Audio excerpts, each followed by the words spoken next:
काम के आगे कठिन शब्द लिखा है, क्योंकि है ये कठिन। जैसे जैसे आप भगवत मार्ग में आगे बढ़ेंगे तो हो सकता है आप और इंद्रियों को शासन में लेने की चेष्टा करें।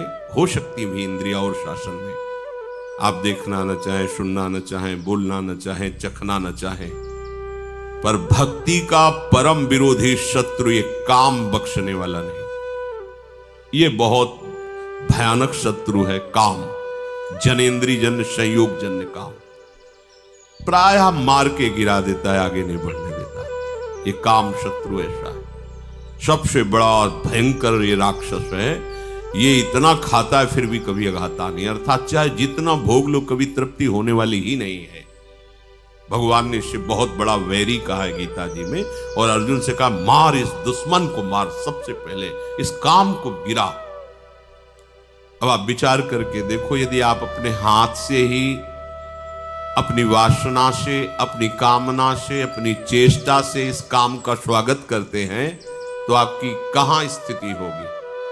जबकि इस दुश्मन को दुश्मन मानकर मारना है। अगर इसकी प्रेरणा के अनुसार आप कोई कार्य करते हैं तो आप इसका स्वागत करते हैं। जहां काम है वहां प्रेम का प्रादुर्भाव होना अत्यंत कठिन हो जाता है। हो सकता है प्रेम, क्योंकि भगवान का अंश है, पर इसे त्यागना पड़ेगा। और बहुत सुंदर काम के नाश का उपाय श्री चतुरासी जी की फल स्तुति में वर्णन करते, भाव जल निधि को नाव, काम पावक को पानी। और श्रीमद् भागवत में शुकाचार्य रासपंच अध्याय का फल स्तुति में वर्णन करते हैं। ये जो ब्रजबधू की रास क्रीड़ा श्री कृष्ण के साथ है, इसका जो गायन करेगा उसका हृदय रोग नष्ट हो जाए। विक्रीडितम ब्रजबधू भिरदम च विष्णु, इस श्लोक में वर्णन किया है। यदि हम प्रभु का स्मरण, प्रभु की लीलाओं का गायन करें तो बहुत जल्दी इस हम काम रोग से बच सकते हैं।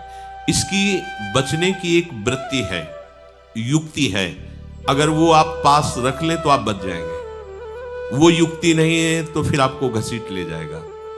ये अनुभव की बात कह रहे हैं। कुछ बात होती है जो शास्त्रीय, और उसी का जब अनुभव किया जाता है प्रैक्टिकल उसका, तब वो बात ज्यादा समझ में आती है। इस काम को ये देखा है कि उसका कोई भी आश्रय नहीं होना चाहिए, सहारा नहीं उसको होना चाहिए। अगर आपको लग रहा है कि 1 किलोमीटर जाने के बाद हमारे काम की पूर्ति हो सकती है तो मर गए आप, मारे जाओगे, मारे जाओगे। अगर कोई भी व्यक्ति शरीरधारी इस काम का आश्रय आपके हृदय में है तो आप मारे जाओगे पक्का। हम उस शरीरधारी के पास पहुंच जाएंगे तो इसकी पूर्ति हो जाएगी। तो आप चाहे जितना ना ना ना करते रहो, इसका प्रमथन स्वभाव है, इसका नाम मनमत है। ये मन को ऐसा मथेगा कि आपको वहीं पहुंचना पड़ेगा। पहले कनेक्शन हटाओ। कहीं भी इसके लिए व्यवस्था नहीं होनी चाहिए। आपको अनुभूत बात बता रहे हैं, इसके लिए व्यवस्था नहीं होनी चाहिए। अगर व्यवस्था है तो ये अव्यवस्था फैला देगा। बहुत ही जोरदार विरोधी है, ये छोटा मोटा विरोधी नहीं। ये समझो ये ढहा तो सब ढह गया, ये गिरा तो पूरा का पूरा पहाड़ गिर जाएगा समझो। इसी पहाड़ के बाद जो है वो प्रेम देश है, जहां प्रवेश किया जाता है। जहां काम तहां राम नहीं, और जहां राम नहीं काम, ऐसा वर्णन किया महापुरुषों ने। ये बहुत बड़ा दुश्मन है, लेकिन दुश्मन कौन मानता है? इसको तो प्रियतम माना जाता है। अंदर से देखो, इसे तो सुख माना जाता है, इसे तो बहुत गुप्त रखा जाता है, इसे तो हृदय में छुपा के रखा जाए। अगर कोई कह दे तुम कामी, तो कहेगा तुम्हारे बाप कामी, हम कामी कैसे हो सकते हैं? वो गुस्सा हो जाएगा। वो हृदय में हमारे ये दुश्मन छिपा हुआ है, दूसरा उसे बताना चाहता है, हम स्वीकार नहीं करेंगे, उसे बिल्कुल छुपा के रखेंगे। ये सबसे बड़ी कमी हो रही है। अगर इस दुश्मन को दुश्मन के रूप में देख लो तो पहला बाण मार दिया आपने उसके ऊपर, वो ढेर होना शुरू हो जाएगा। दूसरा, कोई संयोग का विधान नहीं रखना है, कोई शरीरधारी से ऐसे संपर्क नहीं रखना है जिसके पास जाने से इस काम की वृत्ति की पूर्ति हो जाए, समझ लेना। तीसरा, आपको स्वयं में कोई ऐसी चेष्टा नहीं करनी है जिससे इस काम का स्वागत हो। काम के द्वारा प्रेरित कोई भी ऐसी चेष्टा नहीं करनी, उसको सहना है। जो सहन करता है वही भक्तिवान होता है। सहत सहत बाढ़े भगति, और इसे सह वही सकता है जिसने भगवान के नाम का आश्रय लिया है, भगवान के चरणों का आश्रय लिया है, प्रियालाल के सांवले गोरे चरणारविंद का आश्रय लिया है। सहना कोई कठिन बात नहीं उनके लिए जो भगवद आश्रित है। भगवद आश्रय नहीं, फिर सहना तो बड़े बड़ों को ये अपने आकर्षण में घसीट लेता है। पहली बात, इसको दुश्मन मानना है, शत्रु को शत्रु। भगवान कह रहे हैं ये योगियों का, परमार्थ के पथिकों का, ज्ञानियों का नित्य बैरी, ये नित्य बैरी भगवान ने कहा है। ये ऐसा वैसा दुश्मन नहीं है। परमार्थ के पथिकों का सीधा विरोधी ये है काम। पर आश्चर्य, हम इसको दुश्मन नहीं मानते। ये आया और हम स्वागत के लिए तैयार हो गए।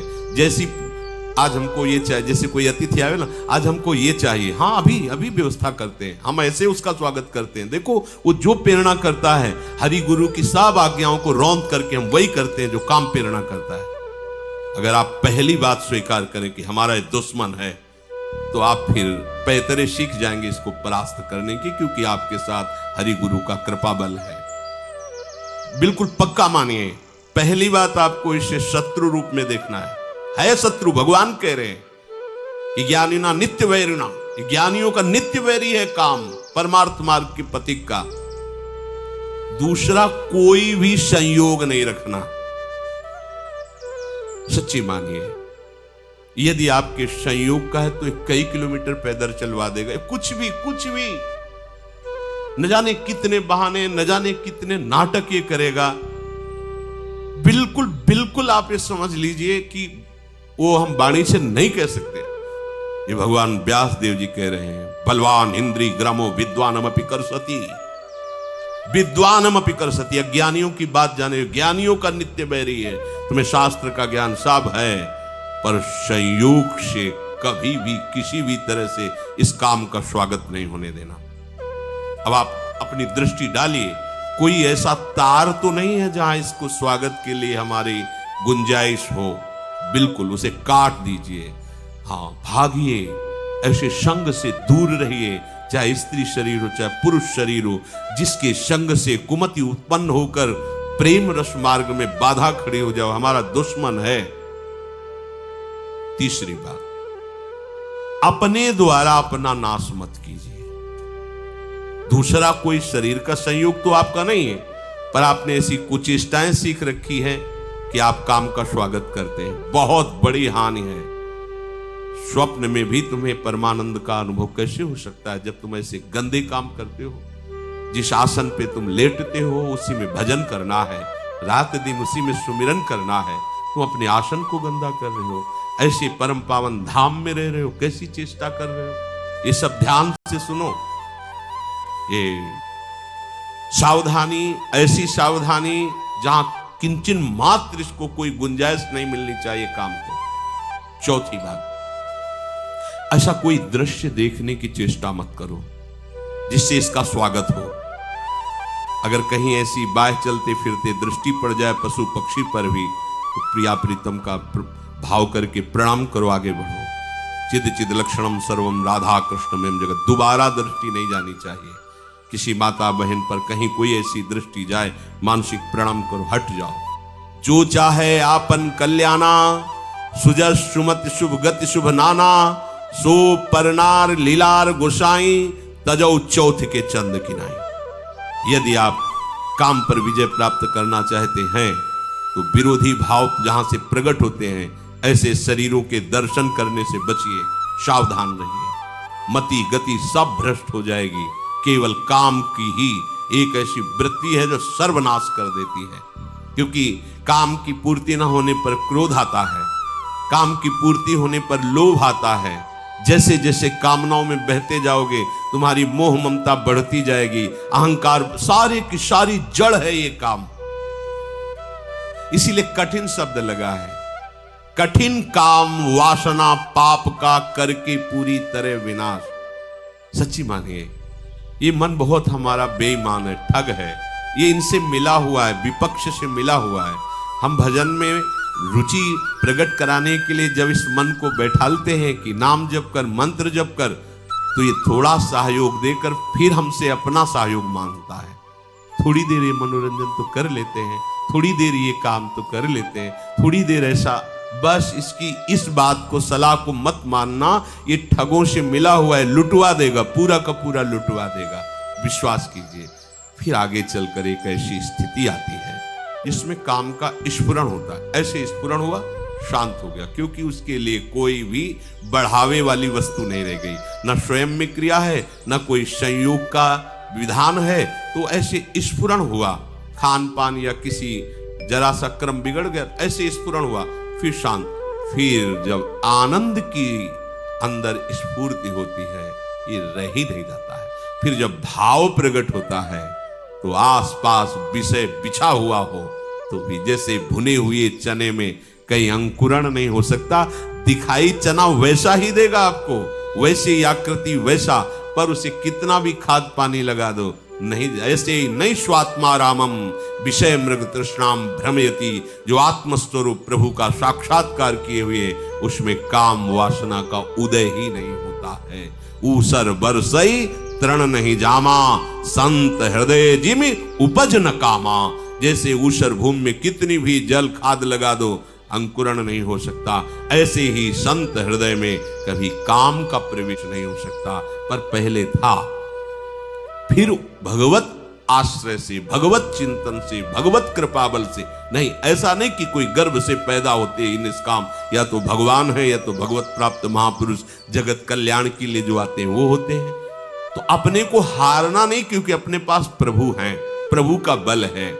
कठिन काम वासना, अपने सबसे बड़ी गलती करते हैं, इसको पहली बात दुश्मन नहीं मानते, दूसरी बात इसकी व्यवस्था रखते हैं, तीसरी बात स्वयं क्रिया की चेष्टा करते हैं, चौथी बात हम ऐसे उसके बढ़ाने वाले दृश्य देखते हैं, बातें करते हैं, सुनते हैं।